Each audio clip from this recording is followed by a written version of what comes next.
On this date in 1961, Oscar Robertson was named the MVP of the NBA All-Star Game. He dropped 23, 9, and 14 as a rookie, leading the West to a win over Wilt Chamberlain and Bill Russell. And at the time, Oscar was the youngest player to ever win MVP at just 22 years old. Now I'd like to welcome back Hall of Famer and NBA 75th anniversary team member Oscar Robertson. Oscar, thank you so much for stopping by NBA Today. Well, thanks for having me. We really appreciate you coming on. And as a former MVP yourself, we have had so many discussions on this show about who is the front runner at this point in the season. But who would you pick as your MVP so far? There are several candidates, really. You can't pick one. Curry, Durant.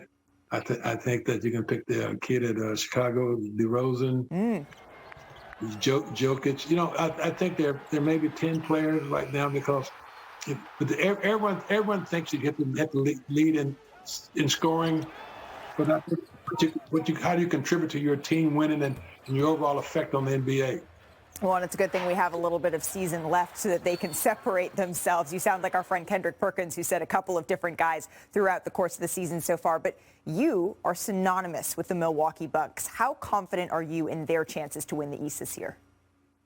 I've always said they're the champs until they're beaten again. You know, they don't have all their contingent of players together yet. You know, once they get healthy, I think they'll be tough to beat. I don't think anyone can stop Giannis. Any team that has Giannis Antetokounmpo on it, you're right, is pretty tough to stop. Before we let you go, I also wanted to touch on the legacy of Dr. Martin Luther King Jr., who we are celebrating today, who was still alive during the start of your playing career. So what does Dr. King mean to you? He means he's a visionary man. It means that whatever we achieve today, he's responsible for it. He was a visionary person, religious person who wanted to do everything not with no violence, which is a terrible thing today because it seems like there's so much violence going on today. It's unbelievable. But he believed in nonviolence, and he convinced the politicians and convinced the whole USA of America that nonviolence was the way to go. And through his nonviolence works and his teachings, he made this a better life for a lot of people, especially black people and whites as well. You know, I think everybody benefited from Dr. King and what he did. Did you see Dr. King's teachings impact the NBA?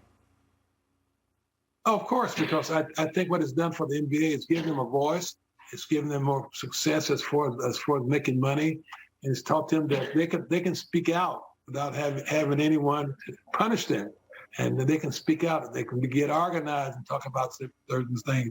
They can tell people when things going on in society that they don't like, which is wonderful. Thanks for watching ESPN on YouTube. For live streaming, sports, and premium content, subscribe to ESPN+.